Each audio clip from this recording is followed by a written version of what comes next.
Moving on to the next session from Tulir in Chennai to Arpan in Mumbai. The next session is going to be held by Pooja Taparia. She's the CEO and founder of Arpan. Although a graduate in applied art and graphic design and in commerce, Pooja has spent most of her professional working career in social change and development. She started work on CSA in 2006 with her NGO Arpan. Arpan does a lot of work which will basically to prevent the occurrence of child sexual abuse and heal those who have been affected by it. It runs various activities, workshops, teaching, training, and counseling services to deal with CSA. So far, Arpan has reached out to over 60,000 children directly and 1,70,000 individuals indirectly. Our Pooja has recently been selected for the Architects of the Future Awards 2013-14, and she also won the Karamveer Puraskar in November for her work, November 2010 for her work on child sexual abuse. Pooja is today going to present to us, give us an overview of the personal safety education model that they use in schools with children. I hand over the mic to Pooja. Thank you once again to the foundation for organizing this. Um, we've come here for the first time and hopefully we'll keep meeting every year. I'm today going to be presenting Arpan's personal safety education program that we've been doing for the last 6 years. Just a little bit about Arpan. We're a 40-member team whose mission is to empower individuals, families, and communities so that we can reduce the occurrence of child sexual abuse and heal its ill effects. We work across 4 strategies.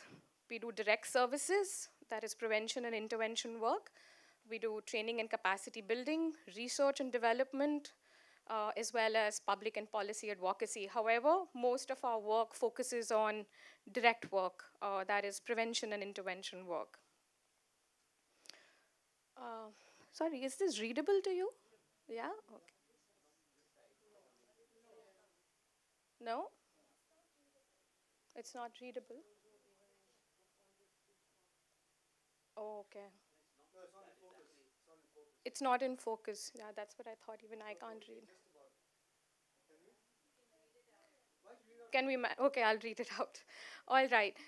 So we have 8 projects. Our first project is sensitization of public at large. So we conduct street plays, exhibitions, participate in the Kala Ghoda Arts Festival held every year to spread the message and empower people on the issue of child sexual abuse. We do policy advocacy. We've been involved with the law bit, etc. Personal safety education is our key program that we do with children and in schools, communities, institutions. Awareness sessions, anytime we get called by anybody to come and talk about child sexual abuse, we just go. We do counseling and psychotherapeutic services.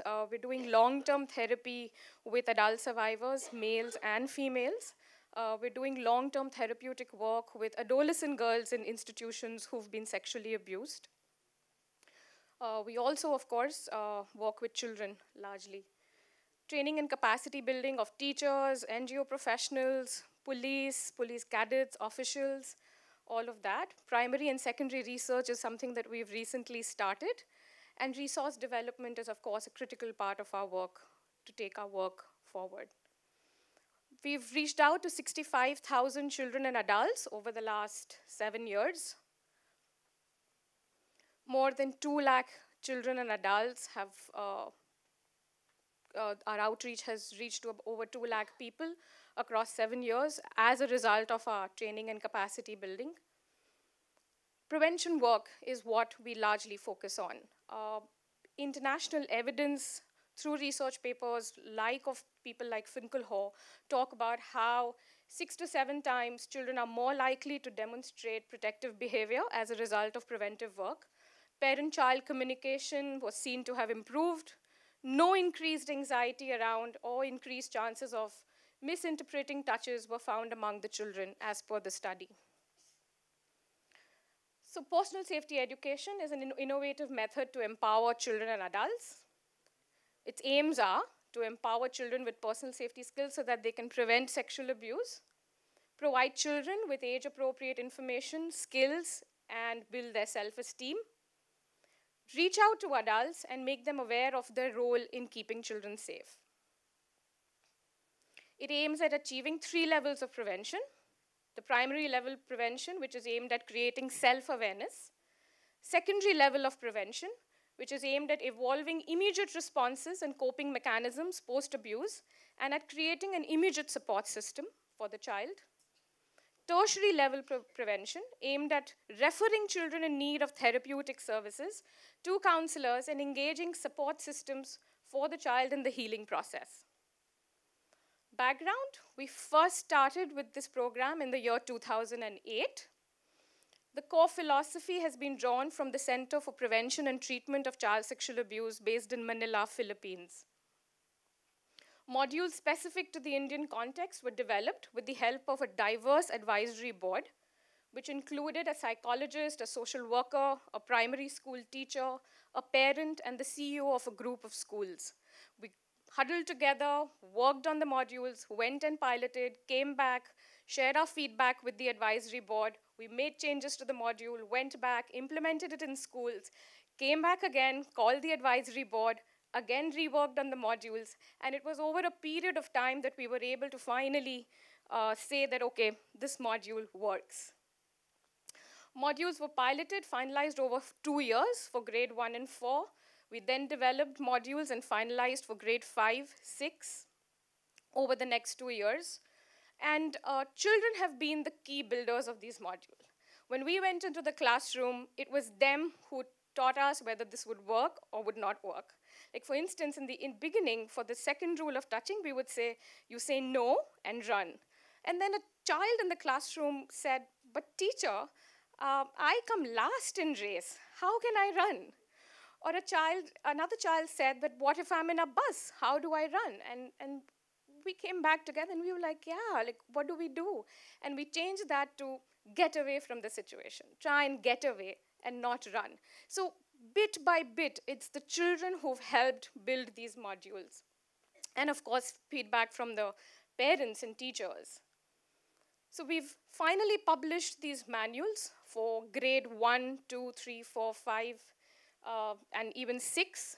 We're in the process of building our modules for grade 7 and 8. Our methodology, so what are the steps in implementing this program?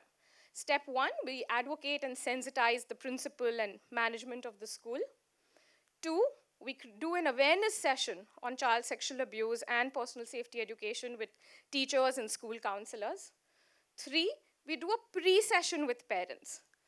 We will not enter the classroom till the school has organized a pre-session with the parents. It's absolutely a non-negotiable because we believe parents are the partners in this program, very key partners. We then do the lesson plans with children. With grade 1 to 4, it's 6 lesson plans of an hour each. With grade 5 to 8, it's 4 lesson plans of an hour each. Individual sessions with every single child.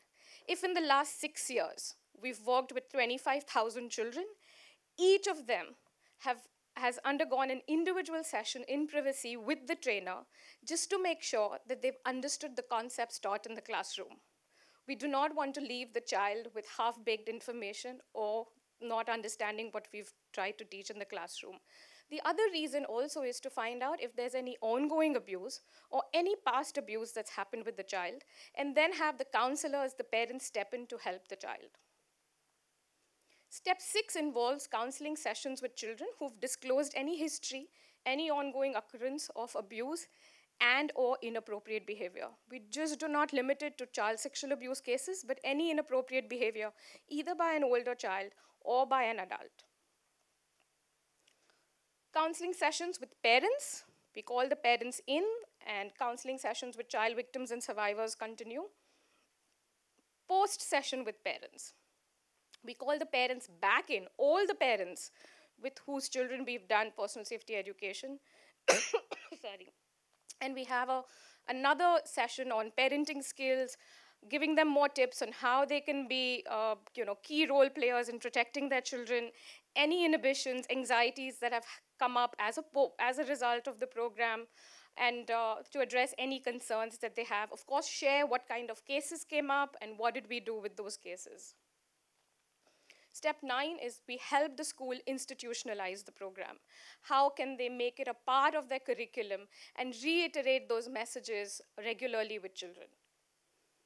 The concepts that we cover in the personal safety education includes body parts, body access, touching, safety rules, feelings. There's a lot of emphasis given on feelings, support systems, addressing guilt, if any, secrets, assertiveness, and building self-esteem. The lesson plans with grade 1 to 4 includes, it's 1 hour per lesson plan. Methodology used is lectures, exercises, discussions, stories, puppets for grade 1 and 2. Self-esteem building is a part of lesson 1. I am special and unique, I'm the boss of my body, introducing rights and general safety rules. Lesson 2, providing vocabulary for feelings, happy, sad, scared, confused. Confusion is the most important one. And using feelings to understand safe and unsafe situations and touches, which means that if I am feeling sad, and we help the child understand on the touch continuum, is that a safe and an unsafe situation? Lesson 3, providing vocabulary for private body parts. Lesson 4, lesson plan 3, introducing touching rule number 1. It is never all right for someone to touch, look at, or talk about my private body parts except to keep me clean and healthy. It's never all right for someone else to ask me to do the same. Lesson 4 is introducing touching rule number 2. Say no and get away, giving examples of safe and unsafe situations, skills and practical exercises of being assertive. Lesson 5 includes identifying who the child's trusted adults are. Introducing touching rule number 3, that tell a trusted adult and keep telling until I get the help I need.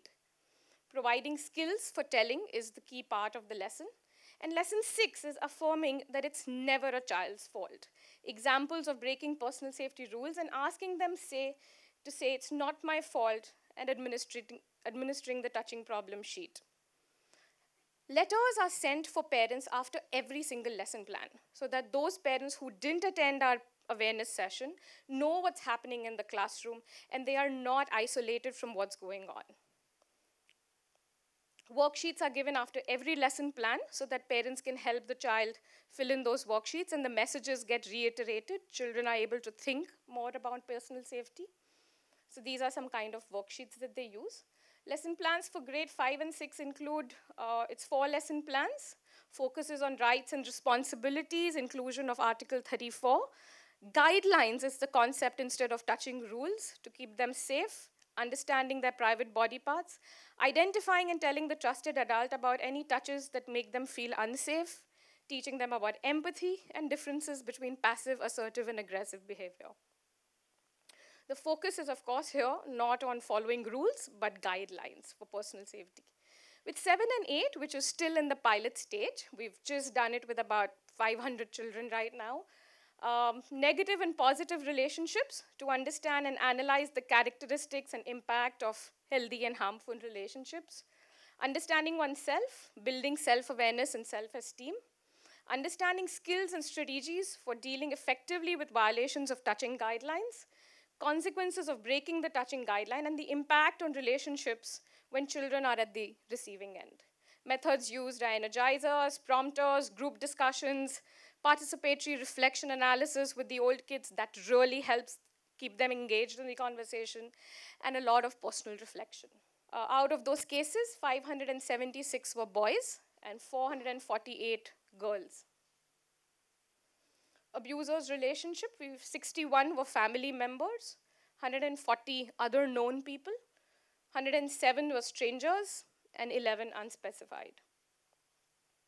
Sex profile of the abusers, 302 were male and 12 female, 5 unspecified. Parameters and tools to measure impact. So what we've been doing is we've been doing short-term impact to assess immediate outcomes through pre and post forms used with children. So before we do the lesson plans, we do a pre-test. After we do the lesson plans, we do a post-test to see what is the shift in knowledge, attitude, and skills. And feedback forms with parents and teachers. Long-term impact, we've initiated a project with IMRB International, which is a social research agency, to assess the awareness of PSE programs that children attended. How much did they understand of the program and the effectiveness of the PSE program? Their report is on its way. We've just got a small bite of the report, which I will show you, but even we're very eager to see what has been the long-term impact of this program with schools where we had done personal safety education 4 years ago, 3 years ago. Comparison between schools which institutionalized the program vis-a-vis with schools who didn't, and we just did it once with them, vis-a-vis schools which didn't do the program at all. If anybody is interested to and know this, wants to read this report, do get in touch with us and we'll be very happy to share that with you. So the immediate outcomes we saw was almost a 60% shift in knowledge through the pre and post, about a 40% shift in skills, and about a 20% shift in attitude with children. And we've had loads and loads of stories, but overall, what were the immediate outcomes? Ongoing abuse stopped when children reported it to the trainers and parents. We found that in most cases, children reported to our trainers for the first time, whether it was past abuse or ongoing. So we had cases of, a parent was leaving a child with a babysitter, and just by the 4th or the 5th lesson plan, the child came up and told the trainer that that babysitter doesn't, touches me inappropriately. I have a touching problem. We had a parent who came back and said that I took my child to Mahabaleshwar, and when I was sending my child for horse riding, my child turned around herself and said, "Mama, don't worry, I know the touching rules, and I will tell you if something happens." We had an employee who was going to a child's home, her father's employee who worked in his shop, who was touching the girl inappropriately, and she immediately told us, and we encouraged her to tell her father, and she called up her father and said, this is what's happening. And we've had countless cases of abuse being reported, a lot of them in the past, few of ongoing. Parents shared that they now have open conversations with the children, and their communication channels have opened up. Children are now particular about touches and wearing clothes in front of other people, bathing. Children have gone and taught other children in their building, in their residential areas, to their siblings in their homes about personal safety education. Parents and teachers have an increase in knowledge by 85%. This is some feedback on the program. Can you play it? Thank you.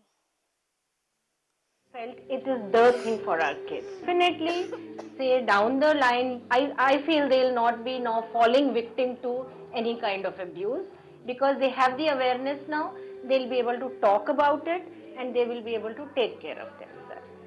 Children know that when anybody touches, it may be the closest person or it may be their bus conductor or their van driver, but they're very sure that they are not supposed to touch them. And they are very sure that if anybody touches them, whether it's safe or unsafe. I'm very happy to know that my children are so confident today after Arpan has happened. A great job done by Arpan.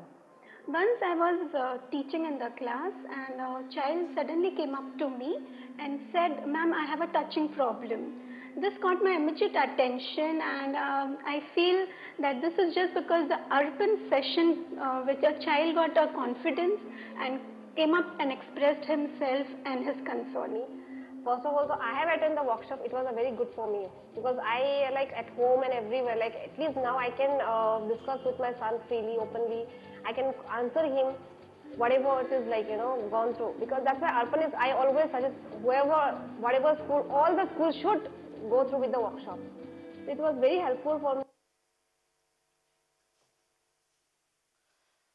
In terms of impact, this is just a little bit of information that's come in from IMRB.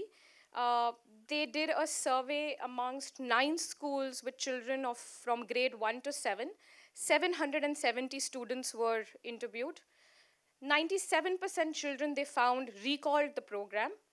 100% of the kids, they said, had talked about the program after attending it. 75% of them said they went home and spoke to their mother about it. 100% of the kids said that they would want this program again. The intention to attend the program and the word of mouth has a perfect 100%, signifying the program has been received very well by the students.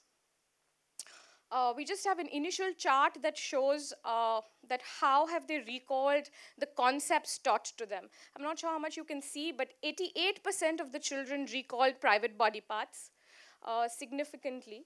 About 75% remembered saying no and getting away. 81% remembered feeling safe.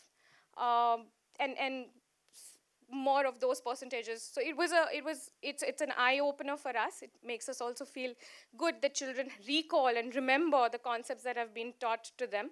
What the IMRB found is that in schools where they had institutionalized the program, the recall was much higher than schools which had just had the one-time intervention by us. But there are more things coming up from IMRB. Our model of scale is through training of trainers. So we conduct 3 to 5 day trainings, which covers topics of gender, power, sexuality, CSA, impact of CSA and trauma, mock implementation of personal safety lesson plans is done, how to handle disclosure, awareness sessions with adults on the law, protocol building. We also do a 3-day training on basic counseling skills so that teachers and NGO professionals are equipped to handle first-level disclosure and provide first-level counseling to children. It covers trauma, neurobiology, and a lot of role play to understand and learn counseling skills. So far, we've trained over 380 teachers and social workers across 15 schools and corporates and organizations, leading to an outreach of over 96,000 children being taught personal safety and over 38,000 parents empowered with awareness on CSA. Most of this credit goes to ZLearn, who post our training of master trainers that we did with them 3 years ago. And they took our material, they developed some of their own material, and they've developed material for pre-primary and taken personal safety concepts across 700 schools in India to teach their pre-primary kids personal safety. Other tools that we have developed is the personal safety workbook for parents and teachers to administer with children, and posters as aids. We faced a lot of challenges. It's not been an easy 6 years since we started with the program. Schools don't necessarily believe that personal safety education is imperative. You have to prod them and make them see the importance of it. Schools are reluctant to spare teachers for 3 to 5 days for TOTs. An average of 40 to 60% attendance of parents is seen in pre and post sessions. Those parents who do not attend the pre-session create issues in the school. So later on in the middle of the program, parents will go and tell the principal, oh, how can you be doing this program? This is not appropriate. I don't want my child to do it. But they've not come for the pre-session and therefore do not understand what's going on. Parental anxiety around teaching children vocabulary of private body parts. In a school, we couldn't do the vocabulary, and we just taught with those charts that the parts covered with a bathing suit are the private body parts. Sometimes number of children per class is really high, about 80 to 90 children per class, and it becomes so difficult for the trainers to manage the class. You're not sure the children have got the concepts or not. Infrastructure in schools is poor. No privacy to conduct individual sessions or to do counseling sessions. Our trainers and counselors have sometimes sat outside the school on benches or in a garden just to conduct individual sessions and counseling. Despite numerous calls to parents when a child has reported any ongoing abuse or past abuse, many times parents don't turn in. It becomes so difficult to communicate with them, and that is another challenge that we face.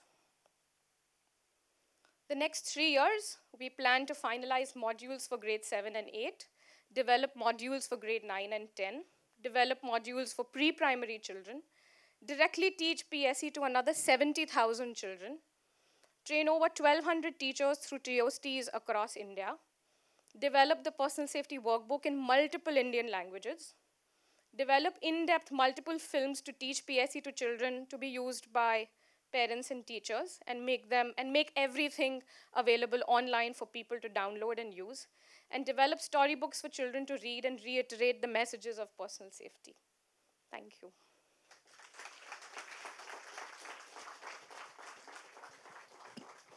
Yes. Hi, Hi. can you hear me? Yes, I can. Okay. My name is Vasudha, and I just wanted to know if, because of this intensive work that you've done in school during the individual sessions that counselors do with kids afterwards, what happens when a teacher is an abuser, or some powerful authority in school is an abuser? So have you had an experience of where, how the school dealt with it, and do you engage with the school at that level also, and do you also engage at the level of child policy, developing a grievance system or something, so that when the child now knows and goes ongoing abuse in school, what happens then? Right. So we had one such situation where a computer teacher was touching children inappropriately, and as soon as the lesson plans happened, the children reported it to our trainers and parents. Parents immediately went and spoke to the principal. We were a part of that talk. Uh, all the principal wanted to do was sack the computer teacher, so the computer teacher was immediately sacked. We connected with the institution through which that computer teacher had been placed, and we told them about what had happened, and they said, okay, we won't give him further employment things. We spoke to the principal about, and the parents, would you like to report to the police? We told them about the law, we told them the pros and cons of the entire system, but they didn't want to report it to the police. But that's the only one case we've had where a teacher has abused children. In terms of working with schools on protocols, we do that. We encourage them. We ourselves have built a child protection policy. We give that to the schools so that they can incorporate it in their system. But I find a huge reluctance for schools to build that in. They're just not interested to build protocols, except for a few schools that we've worked with. Hello. Yes. Oh. Sorry. Yes. Hi, Christelle from Dilse. I have a couple of questions. One, you say you do street plays. I love the idea of street plays. In which situations do you do street plays to the public? That's one question. And secondly, you talk about creating modules. Are there not other NGOs who already have modules created?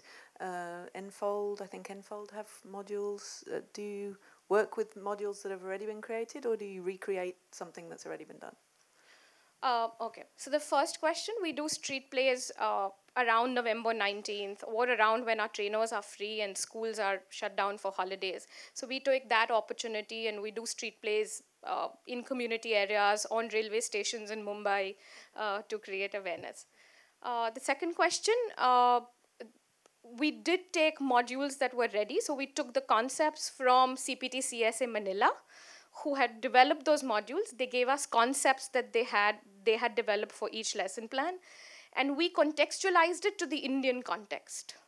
So we then built in-depth, detailed manuals so that every single thing is on paper, right from tips for trainers to material required in a lesson plan to the flow of the concepts. If you can have a look at our manuals that have been put up on the table, and you will see extremely detailed manuals and lesson plans. So if we wanted to do prevention work in Cochin, Kerala, for example, we would just need to take your manuals and do the same thing in Cochin. That would work? Yes, and it's good to do a 3-day training with us and take the manuals. So then you understand what is the rationale behind what we've put in the manuals. Yeah. But yeah, that's how trainings are happening. We train people, give them the manuals, and then they go ahead and implement. Okay, great, thank you. Thank you.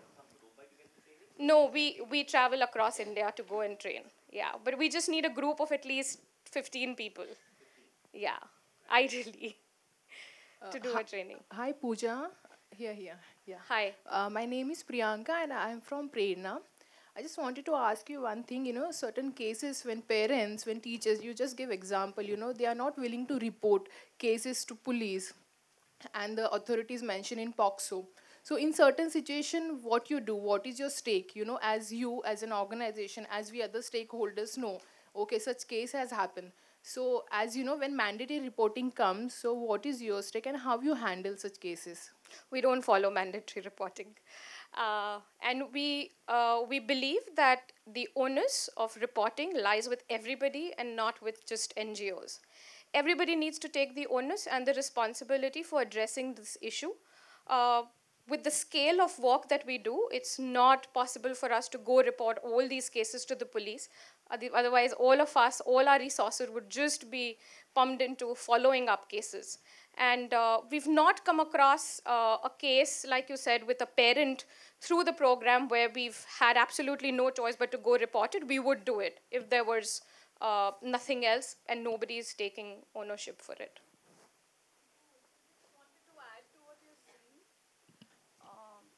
Also, that with individual sessions where abuse has been reported, there's a POXO copy which is handed over to the parents for their perusal, so that at any point, if they feel ready, we do tell them that this is an option that you have, but there are times when they are not ready for a reporting or whatever, so then the copy is always handed over and they have it as a resource with them. Yeah, everybody is told about the law.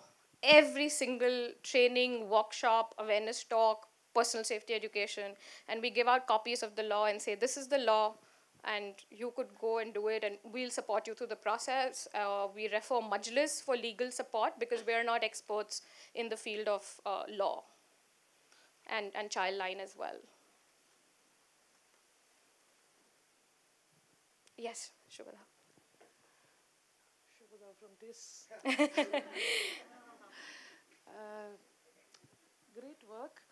Thank you. Some ruminations. So questions really not to you, but for us to think about. Two. One is that we work a lot in municipal schools on gender and violence. And this program is called the GEMS, Gender Equity Movement in Schools.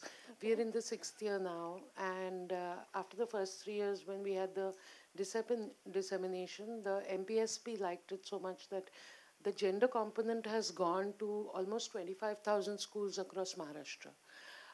And yet we feel that, any change at an individual level, particularly when you're talking to children about a very, very sensitive this thing, where children have very limited power. We do not really have a language. The discourse is problematic. Children can't say no to physical punishment, but we are teaching them to say no to sexual violence and abuse. So any change that we are envisaging at an individual level needs to be supported by change at the structural level. So, how have you, over your last several years of work, negotiated both these worlds to say, to see the relevance of your work, personal safety, education, and this is targeted at children. You do some sessions with teachers, but how do you see structural changes within the school system, within the family system, to ensure children's safety? That's one of my ruminations. Okay. And the second one, I forgot the second one. Sorry. Think about it. I'll answer the first one in the meanwhile. I believe that child sexual abuse is a huge, huge issue. I don't think it's going to get fixed like this. It requires a huge attitudinal change, like you're mentioning, and I completely agree with you. And I think it's going to take decades of work. It's going to take decades of work. In a city like Bombay, when we do trainings with social workers and teachers, they still think that अरे उस बच्चे ने छोटे कपड़े पहने होंगे इसलिए उसके साथ ऐसा हुआ होगा. Now, what can we even imagine in rural areas? So attitudinal change is going to take a lot of time, and that is why we spend at least 5 days in our training with teachers, because 2 days is just spent in removing their inhibitions and clearing their understanding on gender and power and sexuality. That's where the basis is, and if we work on that, that's how people will eventually change their attitudes, and it'll be a shift that is not, I can say that will happen quickly over 3-5 days of training as well, but it's a beginning. But it's going to take a very, very long time. Giving children vocabulary helps giving them at least some, it's like giving them some ammunition to fight. like you saw in the IMRB report, 100% of the children want this program again. It's almost as if they see much larger value in the program rather than the adults, because they feel that at least somebody is talking to them about it. Nobody else otherwise is. You won't believe young children as young as 8, 9 are watching porn today. They know what's going on. They see films. They're on the internet. It's better that, we are talking to them and giving them correct, appropriate information, age appropriately, rather than not giving them any information at all. But yeah, I think the entire environment is going to take a long time to change, and everybody coming together and making this an important thing to talk about and do something about. And my Second question. Other question was, have you had instances where one of the close family members has been the abuser? Not socially known, but someone very close in the family? There have been, yes, there have been cases like that. Very few. I don't think children report people who are very close to them to our trainers, because they know the trainers only for 6 days. And I don't think that kind of trust develops to talk about any severe or long-term or familial abuse. But we have had a few cases, and we called the parents in. We spoke to them about it. Some parents took the stand and moved out of that home. Some parents who couldn't financially afford to move out have just made sure that they'll be vigilant enough and make sure that the child, that person, the family member does not have access to the child, and they've also spoken to that person. Yeah. Thank you.